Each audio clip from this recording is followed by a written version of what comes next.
नमस्कार। प्रादेशिक समाचार के साथ मैं पूनम करकेट्टा। पहले मुख्य समाचार। प्रधानमंत्री नरेंद्र मोदी ने किसानों से बातचीत के लिए आगे आने की अपील की।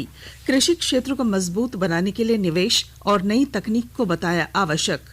राज्य विधानसभा की विशेष समिति ने SC/ST प्रोन्नति मामले को लेकर स्पीकर को सौंपी रिपोर्ट। तत्कालीन मुख्य सचिव और कार्मिक सचिव पर कार्रवाई की अनुशंसा।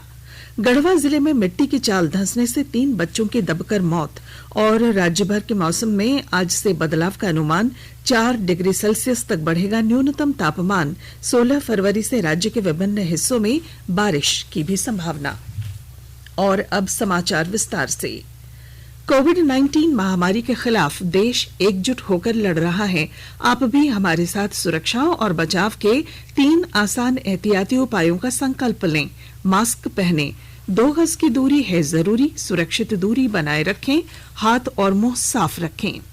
लोकसभा ने कल प्रधानमंत्री के जवाब के बाद संसद के दोनों सदनों में राष्ट्रपति के अभिभाषण पर धन्यवाद प्रस्ताव पारित कर दिया। प्रधानमंत्री नरेंद्र मोदी ने किसानों से बातचीत के लिए आगे आने की अपील की ताकि कोई समाधान निकाला जा सके। उन्होंने कहा कि उन्हें इस बात पर आश्चर्य है कि लोग नए कृषि कानूनों की आवश्यकता के बारे में क्यों पूछ रहे हैं, जबकि किसानों ने इसके बारे में कुछ नहीं कहा।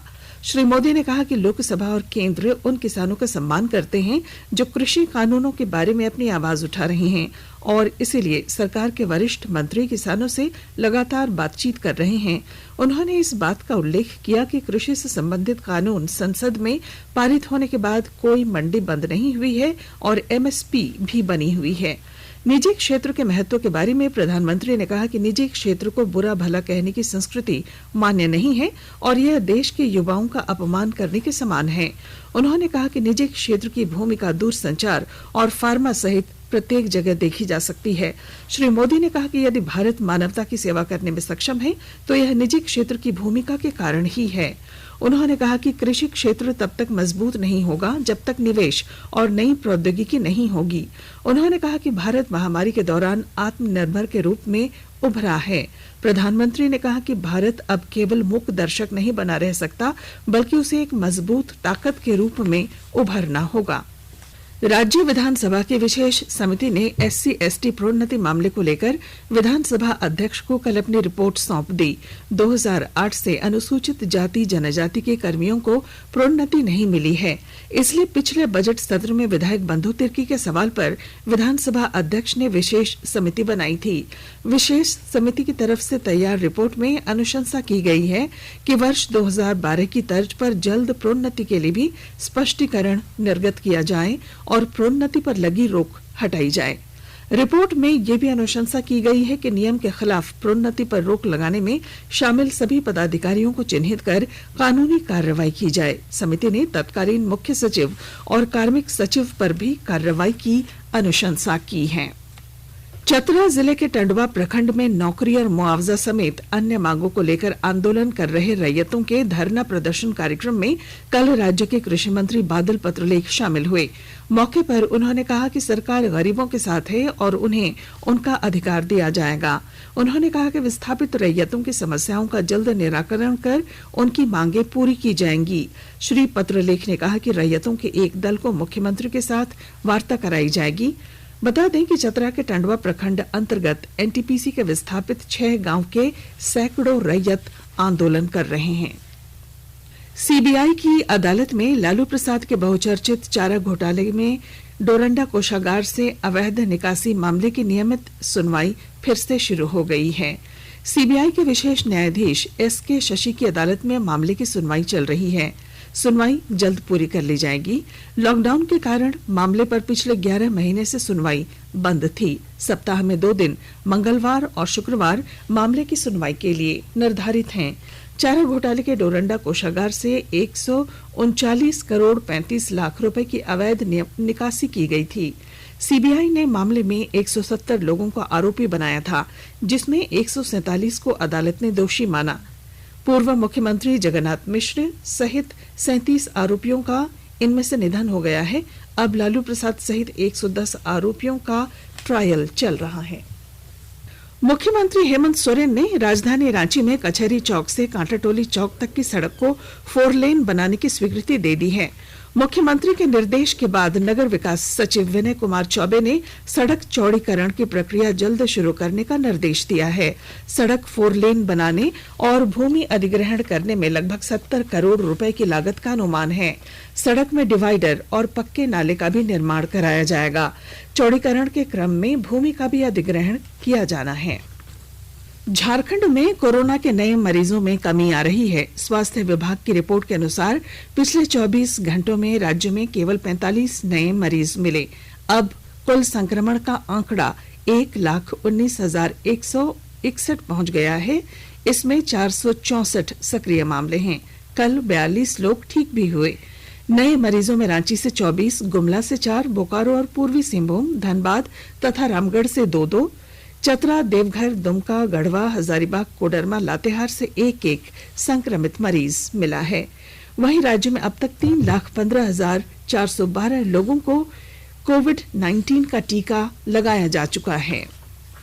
आकाशवाणी के ताजा तरीन समाचारों के लिए आप हमारी वेबसाइट newsonair.com पर लॉग ऑन कर सकते हैं। ताजा समाचार Twitter handle @AIR news alerts और Facebook page All India Radio News पर भी उपलब्ध है। आप प्रादेशिक समाचार एकांश के ट्विटर हैंडल @AIR न्यूज _ और Facebook page AIR news Ranchi के अलावा YouTube channel AIR news Ranchi पर भी हमारे बुलेटिन सुन सकते हैं। प्रादेशिक समाचार आप आकाशवाणी रांची से सुन रहे हैं। और अब पेश हैं कोरोना से बचाव के कुछ संदेश। कोविड-19 से बचाव और सुरक्षित रहने के 3 उपाय। मास्क लगाएं, 2 गज दूरी है जरूरी, सुरक्षित दूरी रखें, हाथ और मुंह साफ रखें।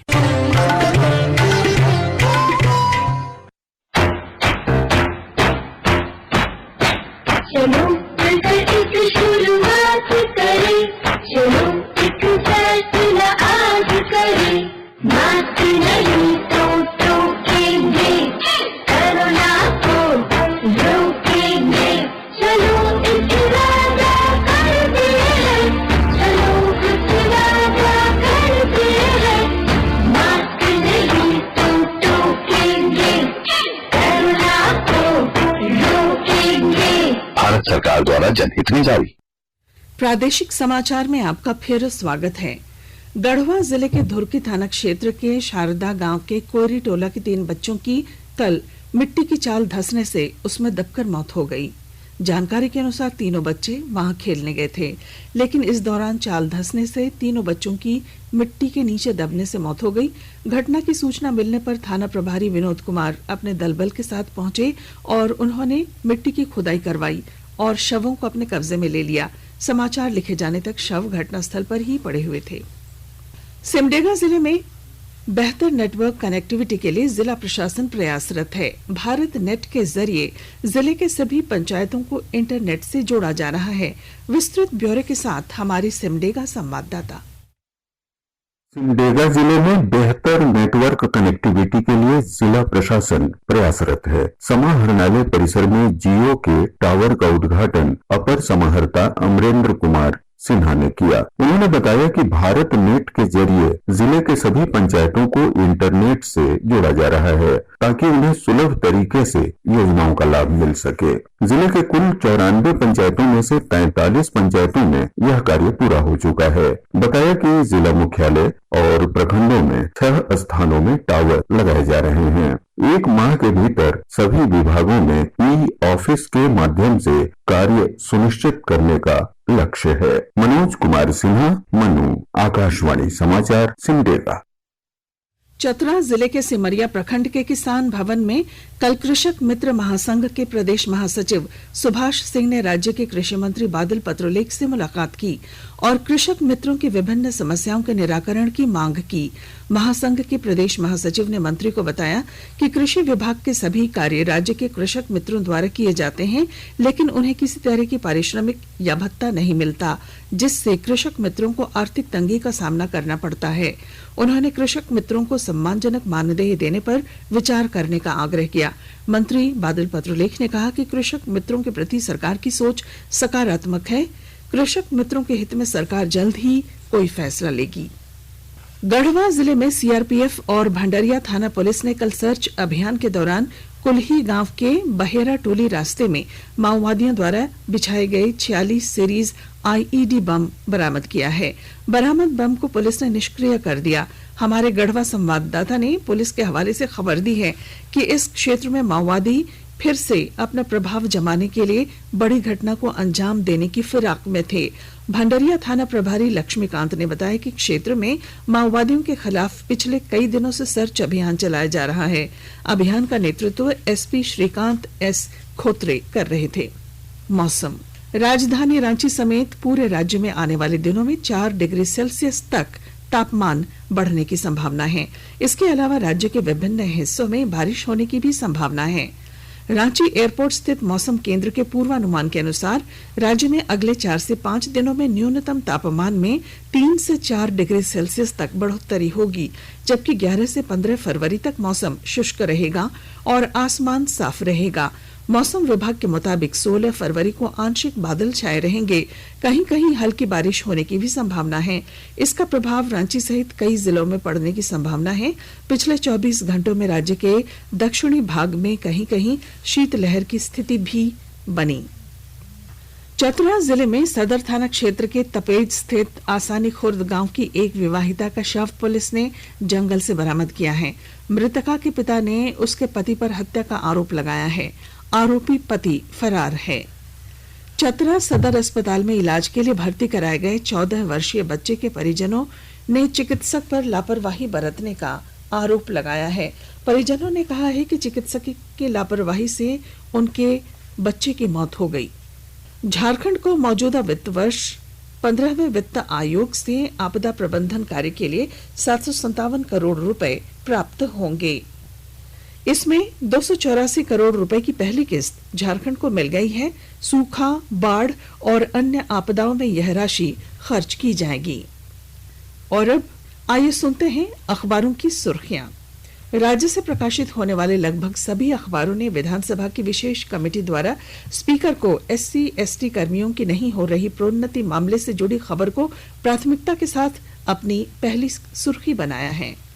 लोकसभा में प्रधानमंत्री नरेंद्र मोदी द्वारा कृषि सुधार कानूनों और किसान हित में दिए गए वक्तव्य को प्रभात खबर ने अपने पहले पेज पर प्रमुखता से प्रकाशित किया है।